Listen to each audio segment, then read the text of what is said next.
Good afternoon and welcome to Dateline New Haven on WNHH-FM, New Haven's home for community radio. My name is Paul Bass and I invite you to join us to look behind the headlines on the stories that make our community and our state tick. We have in the studio today the pleasure of meeting someone who's looking to make Connecticut tick as our next Secretary of the State. Correct. I had to learn early on to say the. Yes. Otherwise, I went talking about Henry Kissinger back then. Exactly. And our guest today is Stephanie Thomas. She's a state representative from Norwalk, and she is one of a group of Democrats who are seeking the nod to become the next Secretary of the State. That's our top elections official. That's the person who oversees elections, works with town clerks and registrars of voters, deals with absentee ballots, certifies elections, and also runs the state's commercial business registry. The job is open. Denise Merrill, who's had it, I think, for 3 4-year terms, is retiring, so that's why we're seeing the stampede. Stephanie Thomas, welcome. Thank you. I'm happy to be here. It's very nice to see you. And I just want to give a nod. I represent Norwalk, Wilton, and Westport. That must be easy. You drive a lot, I take it. I do. New Haven, we can walk certain places. Yes, or bike, but not out in Wilton and Weston. A lot of right? miles. So, Stephanie Thomas, why are you running for Secretary of State? I'm running for many reasons, but I think the one reason that rises to the top is there's something that's been left out of the conversation that I haven't heard anyone speaking about, and not just here in Connecticut, but nationally as well. We spend a lot of time talking about voter registration, expanding voting rights, and those things are very important. But the other leg of the stool, so to speak, is civic education and civic engagement. And you can have as many people registered, as many people with rights, but if they are not exercising that right, our representative form of democracy is lost. And I feel like apathy has been winning more elections than many of our political parties. And when you couple that with this general feeling of distrust of government, distrust of elections, it just feels like we are skating on thin ice right now. So I'd like to insert that into the conversation and into the role of the secretary. That is so interesting because, as you know, this is a job that people did not used to spend a lot of attention to, pay a lot of attention to. Now this job gets tons of attention all over the country because of the 2020 election and efforts on both sides to change how we vote, what the rules are. And as you just pointed out, on both sides of our political divide, there's a deep distrust of government. There's a distrust of elections. So you want to tackle that as Secretary of the State. I do. I think no one talks about this at all, but in this country, it's considered a good turnout when 60% vote in federal elections and 40% vote in midterm elections, and I won't even talk about local. I mean, I think here in New Haven and many places around the state, the municipal elections often have less than 25%. Well, that depends if there's a competitive race. So we will get up to, I think, 30 or 40, which is still not high. But that's, or close to 50 if there's a real race going on. And most people focus on K through 12 civic education, which is important. But, we have about 50 years before those people form the upper edge of our voting population, and I don't think we can afford to wait. It's interesting. I feel like you were eavesdropping on conversations I had with Denise Merrill. She and I have talked on and on about civic education and having people become participants in our democracy more than just voting. And she had some ideas. I don't know if it went far because we were looking at it at The Independent about how do you do like courses for people on how to navigate the internet and find out, go to senior centers, go to colleges, go to teachers who teach other people how to find good information on the internet and use it as a way to link up with other people to then participate in your community. Yeah. But we also have this problem with fake news. So I don't mean like what politicians call fake news, but like what's real information, what's not. So I guess I'm interested in how you would address that. But before we get there, I want to ask you one central question. So for a lot of our lifetime, we've looked at that number, how many people vote in elections. And so in Russia, it's 95% because you get arrested if you don't, right? Or in Nicaragua, but then you have to vote a certain way. My personal thinking has evolved on this. Okay. For most of my life, I thought the important number was how many people voted. And it is an important number. It reflects how many things important. But now I've come to think that what's important is access, not just access to the ballot, but access to good information so that people can know what they're voting for. Yeah. So if last time we had a record turnout in the presidential election, I would argue that on both sides, it wasn't necessarily a very informed turnout. People were motivated by fears, genuine concerns. Doesn't mean they were voting based on good information. Yep. And I wonder if it would have been a better functioning democracy if rather than 150 million people voting, 110 million people had voted, but sort of the noisy news media hadn't had them confused about what they're really voting for. And if those 110 people were motivated and were casting informed ballots, is that anti-democratic to you? I don't know if it's okay. anti-democratic. It's not rude to disagree, by the way. But I think it's not realistic. What I have learned from door knocking, many doors, is that people vote for all different types of reasons. There are some people who are one-issue voters, as long as the one thing they care about. So they may be well-versed in that one area, and they don't care about everything else. There are people who vote in accordance with what their parents or their spouse or, whatever thinks. So for me, I think it does matter the number because it speaks to civic engagement. It is a measure of how much people care to come out. It's understanding that, there is hardly anything we do that does not run through some elected official's hands, whether it's the quality of the air we breathe or trying to build a second bathroom in our house. Literally, everything touches some elected official. But people don't understand that. Again, from door knocking, I know most people don't know their state rep from their congressional rep from what their town council does. So I think if people understood more, they would engage more and they would be more educated. So maybe we can both have what we want. And by the way, I do want what you want. Yeah, I think it's great to have more people voting. Yeah. It's important. It's the fundamentals of our democracy. Yes. I guess what I'm a little more concerned about is the number of people who know what they're voting about. and I don't know. It's just, and anyway, it gets back to your point about civic education. So how, as Secretary of the State, would you address this issue for people who aren't just K to 12? It's a good question. I've been doing research over the last several months on this issue because I was thinking about if there was a bill I could introduce this session. And the good news, bad news is that no one has really figured this out. There are some think tanks, foundations, etc., working on this, and there are. Can you say what this is? How to get people more involved? How to in get democracy? Adults more involved? Not just voting, but like in their zoning boards and their running for office. Engagement, both the understanding side, but also the engagement side. And there are a couple of programs, and there are some programs here for like college age, but I think we have a lot of networks that we had to set up for the census count, also for vaccine deployment. Right, we've had some great grassroots networks for that in New Haven. A lot of, exactly. New Haven, I think, is so civically engaged. So there are all these systems that maybe we can employ for voting education as well and civic education. I think sometimes, especially in the legislature, we look at a big solution, and sometimes it can be incremental.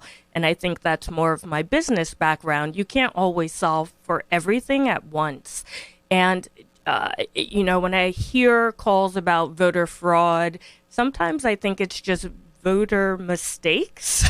Well, there's no big numbers of voter. Exactly. And it's usually mistakes. And if anyone has tried to understand absentee ballot envelope instructions or, all of these things. I did have trouble. I actually looked at that when I was doing a story about it. You have to read it 3 times. You do. I didn't really trust my understanding. Yeah, you double check yourself. Everything is very complicated. Election law is complicated. I think if we had a website, the secretary does have a great website, but maybe we can do more to make even that more understandable for the layperson. I don't think it's so understandable for the layperson. I agree. I have to work at it as a reporter when I'm looking up stuff. Yeah. And plus, the fact that there's a separate state elections enforcement commission that in fact has the information you want on candidates is also very confusing to me. It's tricky. But, I've talked to Denise Merrill about this. I want to update it. It's been a year or two since I talked about this, about how you, as Secretary of State, you don't necessarily always need a bill. So if you, she was looking, I think, to partner with foundations and other groups that wanted to do this kind of adult education on civic engagement. That's one thing you do. I think you probably also have a budget for voter education and outreach, and you also have the website. Yes. So have you thought in nuts and bolts? You're in the process of beginning to think how you would accomplish that. Thinking a little bit. I do want to push back on the legislature for I didn't say you can't second. do. I didn't say you can't do anything, legislature. I only say that because I think it's important for buy-in and eventually for budget. The secretary does, of course, have a budget, but I'm sure Denise would tell you that she would love more dollars. And sometimes the best way to affect that is through the legislature. But in terms of nuts and bolts, there are a few things I would love to see on the website. I don't know what you would call it, a pathway document where, you know, a big issue, people are trying to figure out if they're eligible to vote. I'll leave it at eligibility for purpose of today and brevity. So if you had a pathway document with questions that you answer that lead you to a yes or no, that would actually clear up a lot of instances that some people have come before the legislature entitled fraud, but it's really honest mistakes because it's a very convoluted system. And I know there's been some high-profile cases, not here, but in other states where, for example, I think it's Georgia, there's a woman who was formerly incarcerated, out on work release, thought she could vote, went and voted. No one told her she couldn't vote, and now she's being accused of fraud and is actually about to go back to jail. And that was sick. That could have just been easily. And that was national politics at play to make an example of somebody. Exactly. Pretty cruel. Exactly. But we're in Connecticut, which is not the land of milk and honey, but there's work to be done here as well. Yes. We're talking to Stephanie Thomas, state representative from Norwalk, one of the Democrats vying to become Secretary of State. In fact, you were the first out of the box. I was the to form an Democrat, official campaign committee. There were other people going around campaigning. Yes. But they called themselves exploratory candidates. Correct. Which meant that they didn't have to be all in yet. Why did you decide to go all in? One, so early. Because it's who I am. I think it's difficult as a leader to do things halfway or to have your feet in two different sandboxes. I think you only achieve your goals when you're focused on them. And this job, to me, is a bit of a dream come true. I never expected Denise to retire. There were a lot of exploratory candidates, so I didn't necessarily think I would enter the race. But after exploring it, it really felt like I would regret it if I didn't, because it's a very natural fit for my background, my interests, and what I like to do. So background, interest, and passion, it's hard to pass that up in a job. Okay, so that gets back to that first question. When I asked you why you're running, you answered first, I thought, very well about what you think needs to be done. You've just told me it fits with your background and interests. So specifically, why do you want to be the Secretary of State? I've always run on a campaign of people over politics, and I think that is even more important in the Secretary's role. But in terms of my background, I think compared to anyone else, I'm a bit uniquely qualified. I have a long background in the nonprofit sector, but also as a business owner and also in the legislature. And to keep it brief, in nonprofit, you are accountable to your funders, and you don't get funding if you're not transparent, improve effectiveness. And I think what kind of nonprofit did you run? I did not run a nonprofit, so I've worked in nonprofits. I'm a fundraising consultant. Oh, wow, you're valuable. Yeah. Like, who gets Stephanie this month? Because we got to pay our bills.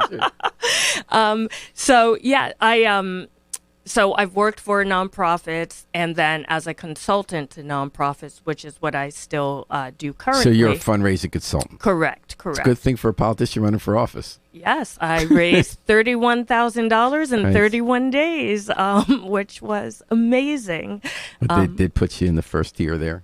Yeah, definitely. I think I outperformed everybody, certainly in 31 days. I think Lesser, but 31 days, yeah. I Yeah. think Lesser had more, Matt Lesser from Middletown. Well, most people have been in this race exploratory for months. Yeah. 30 days. I'll just how'd you underscore- raise that money? Grassroots support. A few people have laughed because I've said I have not yet picked up the phone and made a call yet. But and they're like, how'd you raise that money without making calls? Luckily, I have always been consistent, I think, in how I approach people and the job I do. And people responded by thinking that I would be great in the role. And So you're saying so nonprofit experience gives you experience about being accountable and transparent in how you do things. So tell me about some of the nonprofits you've worked for. For-profits or No, nonprofits? both. Nonprofits. So my business is in New York. So most of my nonprofits are there. So national organizations that people may know, something like National Urban League or A Better Chance. Those are nice. So you have your own company in New York, Correct. Manhattan. Yes. You've been going in the office. No. You've been on remote. The beauty is I'm the boss, so I get to decide.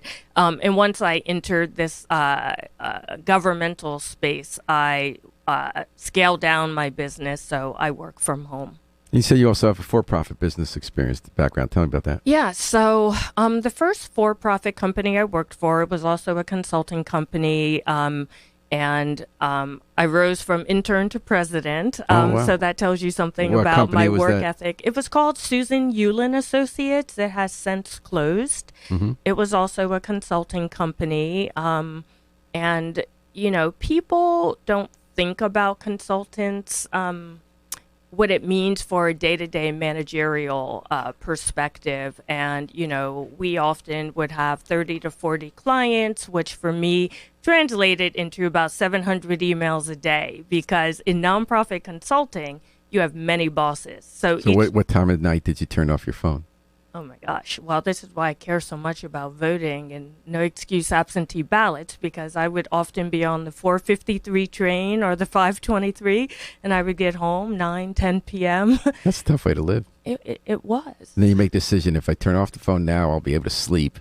But if I don't turn on the phone, then I'll have an extra 100 emails. Exactly. And, when you start your own business, you're basically, or at least I did, I signed up to work 80 to 100 hours a week, and I would often work 7 days. And the for-profit consulting, what kind of consulting did they do? Were you also doing fundraising there? So it's a for-profit company, but yes, working for nonprofits, which is what I still do, Okay. Advising on fundraising strategy. So Stephanie Thomas, you then went into politics. You've only been one term in the legislature, right? Yep, this is my first So term. what made you pivot to running for public office? How did that happen? Like many people, so I just explained my work life, and I found after I moved to Connecticut, I was still too heavily invested in New York in terms of boards I sat on, where I gave my philanthropic dollars. And after the 2016 election, I thought, I'm going to scale down my work a little bit and get more involved locally, which first took the form of nonprofits, volunteerism. I volunteered for Chris Murphy's Fight Back. And in that process, and it's all very murky, that's when I learned about town committees and how they work and really how Connecticut politics worked. And I just got involved and I volunteered. I like to put my money where my mouth is, so to speak. And I signed up to be a delegate for the state rep run. And at the vote, there was no candidate. So I sort of raised my hand. And so people know, even though conventions, we had this picture of like Kennedy picking Johnson in all those streamers or Daley sending the cops on the protesters. Yeah. A state rep convention means you got to round up a bunch of people who will fill the legal role of having the party nominate a candidate, and half the time you got to find someone who's willing to be a candidate, or people who are willing to show up at some school or some hall, some crummy hors d'oeuvres for like an hour or something. Yeah. So there was no candidate, and I started thinking about pipeline. And you may recall back in 2018, there was a very slim margin. The Senate was 50-50 and maybe a 6-seat differential in the House. State. State, yeah. And I So I looked up my rep's record, and I didn't like actually how she had voted on early voting, which was against it, which is something that everybody I talked to in my district seemed to support. And so that day I decided, after about a week of saying, why isn't someone running? I hate to be a hypocrite. And I thought, hey, I own my own company, so I have some flexibility. I think I could do the job well. I called Hartford, found out what it would take, found out I had 4 days to petition my way onto the ballot. I reached out to 2 people who said that's crazy. And I said, I'm going to attempt it anyway. And I got onto the ballot. I did lose, but only by 360 votes. For the nomination or general campaign? For the general campaign. Oh, you lost to a Republican. Yeah. A very popular incumbent who had not, Gail Lavielle, who hadn't even been challenged since 2014. So I actually was not going to run in 2020, but guess what happened? Early voting didn't pass again, and it's been a passion of mine. So I said, I have to get to Hartford and see what's happening. and now, hey, it's on the ballot. So you became a state rep. Yeah. In a district that's not a full red or full blue district, correct? No, correct. I'm only the second Democrat ever, the first person from Norwalk, and it goes without saying, the first woman of color or person of color because there's Wilton and Westport to win in the mix. That district. Yeah. And what did you find? How did you do it?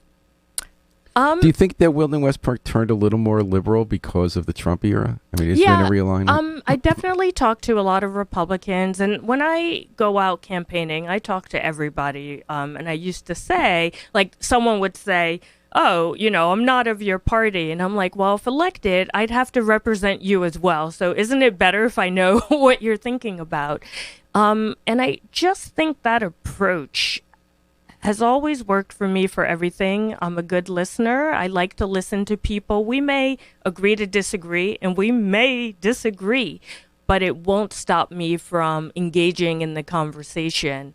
And I think people have always just felt they had a fair dealing with me, and they've always been supportive. So I think that's why I won. And then what did you find out of the legislature? You joined the Government Administration Elections Committee, which is the committee that deals with the kind of issues you deal with as Secretary of State. How did it work out? How's it been as state rep? It was fantastic. I am vice chair of GAE. I also sit on the Commerce and Transportation committees. I mean, do you like being a state rep? You don't have to drive as much as before because a lot of stuff's online now, right? I know. It's strange for me. It's always been virtual, so I don't know any different. It actually strikes me as being fairly efficient for, like, 10-minute committee meetings, for example. But that I always find it kind of surreal walking in the Capitol. Yeah. I find it almost like political Disneyland. I mean, it's so grand and all those big columns and halls and ornate ceilings and marble, and I just kind of feel like there's an important... Some people think that's great, the grandeur. Other people make you feel like it's a little artificial and disconnected.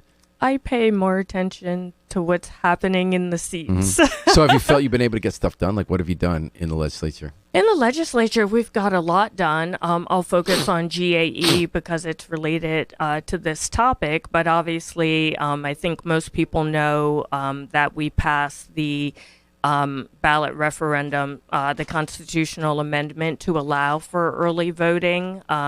So that will appear on the ballot November 8th, 2022. Please vote yes. Does that have to go twice or no? No. So that went once already. We passed it again with a simple majority, but with bipartisan support, just not enough. In the legislature? Yeah. But correct. It doesn't have to go twice before the voters? No. Okay, well, I don't know why I thought that. Maybe it's the 2 steps of the legislature. When you want to change it's 2 steps of the legislature. If you could do a big enough majority, then it doesn't have to go to a referendum. Correct. But otherwise, you need a referendum. So early voting. Now, why are you passionate about early voting, Stephanie Thomas? What is it? Why is that a big issue to you? There's so many reasons. As a commuter, it just struck me as something that would have been very helpful. And from talking to hundreds, if not thousands of people, usually their barrier to voting, at least in my district, were little issues such as I woke up and my youngest child had a fever and I couldn't bundle them up and take them out, or I got called into an unexpected meeting which derailed my day. A lot of people are not engaged for very simple reasons like that. And What about the people with New Haven is if you have two jobs? Oh yeah, there's so many common sense reasons. I like to joke that the same society that will pay more to have their watermelon pre-cubed definitely does not want their voting restricted to one day from 6 a.m. To 8 p.m. And what I tell people, the beauty of this ballot referendum is it will allow for any type of early voting. If the legislature then wants to set it up so we open the polls at 5:30 a.m. instead of 6 a.m., we can do it. But isn't the idea more you can vote over a period of weeks? There is no idea, and that's what I like to But I mean, in impress terms of the upon person or the people. sick kid or the meetings or the two jobs, the 5:30 is not going to help as much as the I know. 5 days. But it's going to be up to the legislature. So what is on the ballot now is that the legislature can have these conversations. I thought a couple of years back, Denise Merrill recommended opening the weekend prior. A lot of groups that testified in front of the GAE committee last year, I feel like it averaged out at 2 weeks, which would actually match the federal legislation that's in D.C. right now. So would you support 2 weeks? I think I would. I would want to hear what anyone is saying who is against 2 weeks, but it seems like not much will change in a 2-week period. I think society's moving that way. I think I'm trying to think what the objections be. One objection might be things change. So people voting 2 weeks earlier, a week later, it gets revealed that one of the candidates has a private stock interest in a company that has a bad contract with the state, or, it had gone to jail. We didn't know that before. Do we need to know everything on the same day, or we always had absentee ballot anyway? Is that okay? Or I think, first of all, I think people should realize that how information is doled out to them by candidates in their opposition will change based on the calendar. So usually... like, for instance, Donald Trump was upset that the debate took place after early voting started because he wanted a chance to influence every voter. Yeah. And some states have 45 days, which I think personally is too long. And lot of people... Because I do think a lot can change. It just feels to me personally, and again, I would listen to what people say, but based on what I've heard, that gives me a lot more trepidation than 2 weeks. And so tell me, am I wrong? Is that not what the main objection is? Like, what is the main objection? In terms of early voting, I think everyone would have a different answer, right? But what did you hear on GAE? GAE, the main objection is to increase accessibility, whether it's caregivers, people with disabilities. No, that's the support. That's the reason people are for it, right? No, why would they be against early voting? Usually they talk about time frame, too long and things might happen. So it is that issue. They're worried that people vote about it. That's what I hear the most. And I guess the other issue, and this gets tied in with the second issue, so then there's no excuses absentee ballot. Betty, anyone mail in. I think Arizona does that. Florida. Almost many states have no excuse absentee ballots. And that's another measure, right, that we're trying to get up to a referendum. Where do we stand on that? That was passed with a simple majority. So next session, 2023, 2023, it would need to pass again with a simple majority. And then it, too, would be given to the voters to decide. And do you support that? I do. I do. Tell me about why. I think in general, anything, I hesitate to use the word easier because that implies less strict, if you would. Most people who vote by absentee ballot, I won't say most, but many people, at least talking to them, are doing so illegally because our absentee ballot restrictions are quite focused and narrow. Although, except during COVID when you were allowed. During COVID, yeah, exactly. And so how was it legal? They pretended they had a medical condition they didn't have, or that they there are people who, for example, suspected they might. People like me commute to the city. they suspected they wouldn't make it back in time to vote, and they voted by absentee. Especially in my part of the state, a lot of people do work in Manhattan or New York City. So technically that is not legal, but a lot of people do it. So would you say that the reason you're for it is you want to, not that you make it easier, so what's the word you would use? More accessible? More accessible. More in keeping with modern life, I would say. Now, I guess I'm trying to think, like, the world changes, so it is easier to do, because my concern has always been fraud, because as a reporter, I know that people cheat on absentee ballots in cities, and I know that Republicans cheat, too. They had to redo a congressional primary because the guy got elected but based on the fake fraudulent vote. But the experience in Oregon, for instance, the Pioneer, they say that there's not fraud when they look at it.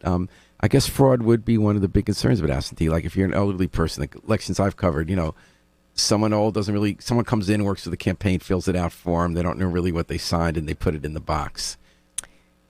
I think that is such a narrow problem that maybe that happens.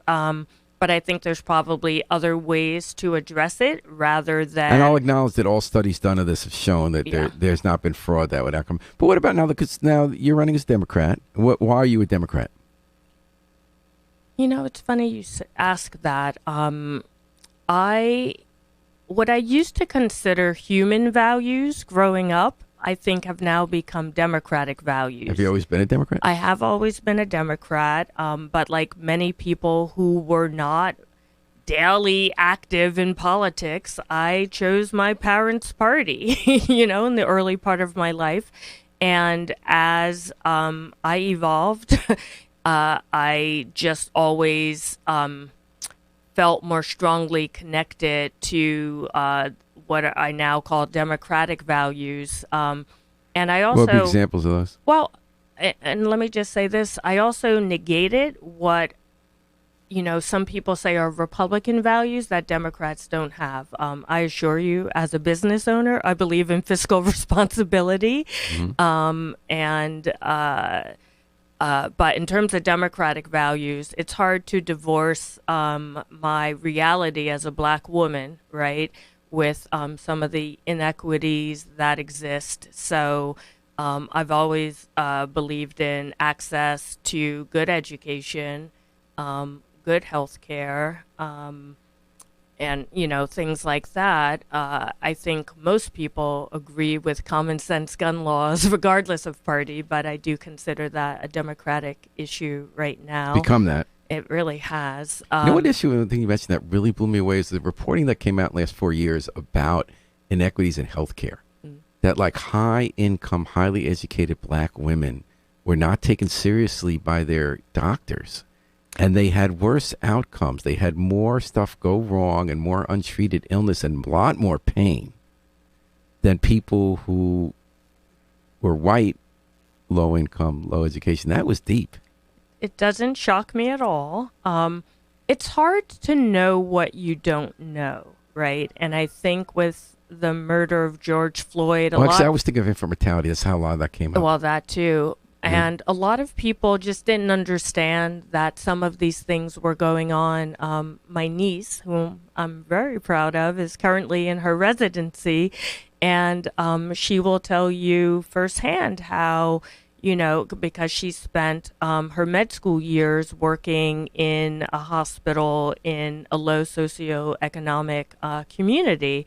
And she was often shocked at how differently people were treated, and it's a real thing. But anyway, yes, there are many inequities, and I think Democrats have done a better job at trying to address those. And we're talking to Stephanie Thomas, running for Secretary of the State in the race coming up, going for the Democratic nomination. So how's it going on the trail? What are you finding? Have you had events? There's been a Harry says 10 days for November surprise to limit vote harvesting. So he wants you to do 10 days. In any case, if you get to be Secretary of State, you're going to help craft how this stuff gets put into place. Tell me how it's gone on the trail. Tell me about a day on the campaign trail that's been interesting, or has everything been Zoom? I will, but first I want to say the legislature will be the one who can create the program, but as Secretary of State, I can, of course, give my opinions. It's not just another opinion. I know. No, I'm asking. I mean, Secretary of State, I think, is looked to as it actually having legislation crafted to introduce. I think it depends on who's in the legislature, right? I think right now we have a Democratic majority, and when the secretary came to us with some of her ideas, they happened to mesh very well. A good example is automatic voter registration. Denise has been pursuing that. I've been pursuing it, as are many Democrats. So when she came with that proposal, there were friendly ears. I could easily imagine a scenario if the two groups were different parties or had different priorities where those recommendations would not be taken as strongly. What about ranked choice voting? So Joshua Elliott's a big fan of it. Hilda Santiago's skeptical of it. Where do you stand on that? I think it's a great way for citizens to avoid holding their nose, right? How many times have we heard or struggled with, like, my candidate can't possibly win? So I think it solves that hands down. However, when it comes to adopting it right now in Connecticut, it's just not in my top priorities because there are a couple of stumbling blocks. One is cost, of course. You need new machines, new ballots, new training, and with 169 separate towns, that's a lot to orchestrate, fund, etc., and to make sure it's done well. But for right now, what I think is more problematic is the need to transfer ballots from the polling location to another location. There's so much distrust right now. I just don't imagine that people would think that's a good idea. And then the public education side of it. One of the other reasons I'm running for secretary is to really fight for additional funding. I think it is the responsibility of the government to educate its electorate about statewide issues. So it sounds like a ranked choice voting. You support the concept of theory and practice is not top priority because you feel like it costs a lot, it'd be a lot of work, and that you thought it's going to be hard to explain to people? Yeah. Not so much difficult to explain it, but to get them to understand it, if that makes sense. It sounds like the same thing to me. Yeah, okay. Okay, I would argue to push back because I'm very biased on this. Okay. But I also believe my bias doesn't matter because every time Google liberals like me think we have some way to fix the system, it ends up creating a new problem and confusing like PACs. I wasn't going to say that, but you have to have humility always when you think someone's going to fix a problem and not make it worse. I guess when you're talking about civic engagement, if people had more choices and candidates had, the theory is they have to focus more on issues and positive reasons to vote for them rather than destroying one candidate who they might need those voters to vote for them second. That ranked choice voting, when you get to pick people in order, in fact, can increase civic engagement and make there be more of a reason to participate positively in politics. But you're saying you don't oppose the theory. Yeah, what I'll say, Paul, is the key word in that sentence is can, which is different than will. I think I'm not sure that ranked choice voting alone is enough to offset the apathy that we talked about. Yeah. Which is why I think it's just not my top priority at this time.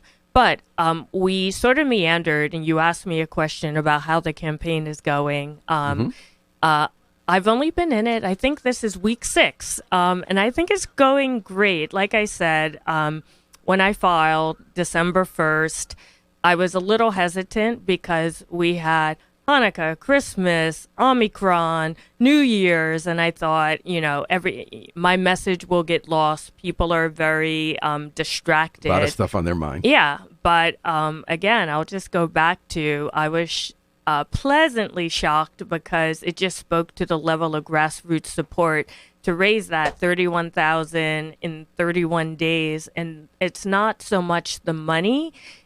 Which is important for any campaign, but it's the fact that 300 people took time out of their schedule during this busy month to make it clear to me that they supported my candidacy, what I believe in. Was this done online, email, where you have in-person events? No in-person events because of Omicron. And again, the holidays, everyone was away and distracted and busy. I put some things on social media. I did a couple of e-blasts to my existing list. Like I said, no text messages, no phone calls, no buying of lists. I just went to the people who know me best, and I was happy that they apparently think I would do a good job. So tell me about one day in the first 2 years you've been in the legislature, or something that happened that either made you say, this is why I'm in it, or this is why it's tough. It's usually the same thing. When it's tough, that's why I'm in it, right? For me, that's a hard question. And again, I'll just go back to GAE. There were a couple of days where we had public hearings, and, this could be 14 hours, 16 hours, and it just became clear to me that a lot of the talking points are taken from the headlines, not based in fact, maybe based more on emotion. And sometimes I think the legislators just get tired because we try to deal in fact, and it's hard when you're getting a barrage for 14 hours with, saying data that might not be true. Vaccines. Yeah. And so it's tough. And my initial thought was, well, let me just let everybody talk, and then I know what the facts are, and in committee we'll have the debate, and I'll take it there. But then I chose not to be perhaps what is typically considered appropriate for a freshman, and I decided to just speak up because I do like to engage in conversation, and sometimes that 14-hour hearing might have gone to 16 hours because I asked too many questions. Are you thinking of a hearing in particular when you made that decision? What the issue was? I can't remember offhand, but definitely, obviously, one of the voting hearings. So either it was automatic voter registration, early voting, or restoring parolee voting rights. So right now, if you're on parole, you don't have the rights? Just if you're an ex-offender? Correct. Connecticut had a odd system where people on probation could vote, but not on parole. So we just restored those. Fixed that, yeah. And then what about the business side? So everyone runs for Secretary of State always say, and I know about business. Yeah, you say you're right. Now you currently run a consulting business. I do. So some people say, I know about business because I run a business. Other people say, I've worked with businesses as a lawyer. What is your pitch I get your background, what you would do as Secretary of State to make the office better for all the businesses that rely on the Secretary of State for the commercial database, for all the records and corporation, all that? I think as a consultant, more than most business people, literally time is money, right? So I think anything that the Secretary's office can do to continue, and I want to say that I think Secretary Merrill and Governor Lamont have done a great job in automating things, the DMV, trying to make all these systems talk. That was great. It's amazing. It's important, and it takes a lot of work behind the scenes. So I think I would give them big kudos, and I would want to continue in that trend to make sure that all these agencies are able to talk to one another. Is there something specific that you would change for the businesses dealing with the Secretary of State's office? Or just saying you have a good background, knowing that you'll be able to hear what they need? I think knowing what they need. It's funny, as a legislator, most of us send e-blasts, and I think, or at least this session, I was the first person. I went to the Secretary's office and I said, can I have a list of the businesses in my district?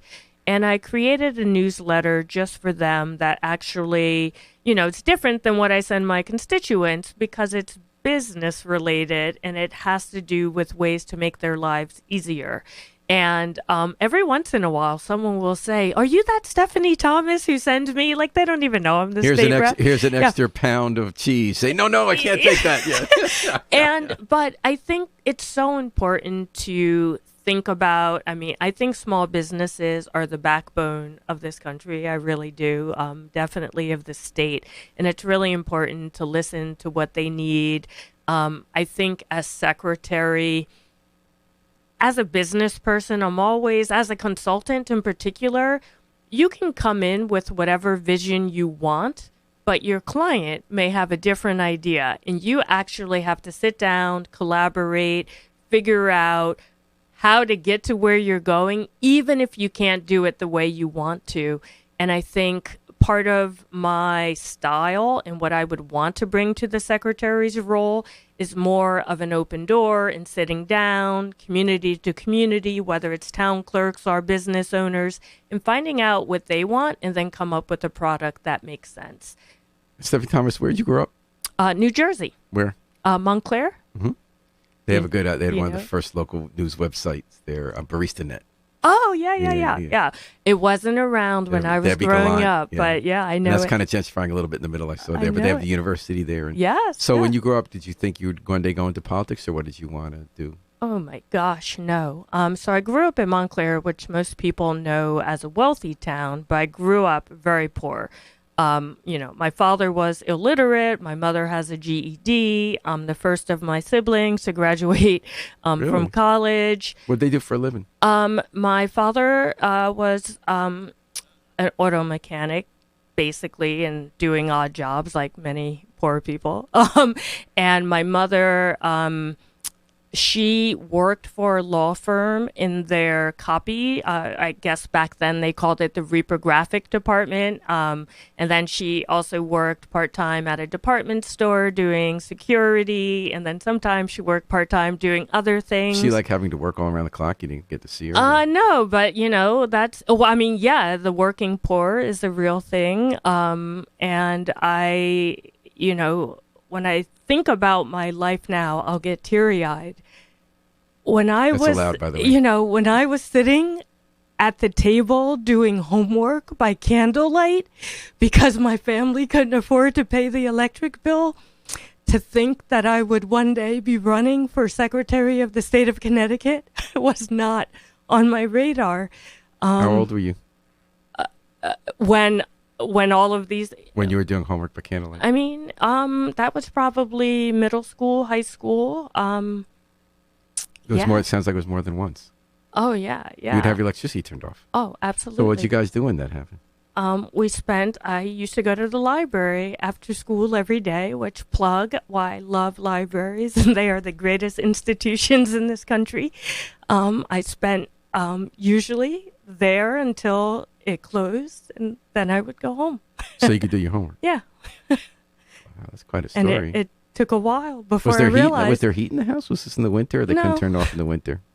Yeah, it would get turned off in the winter.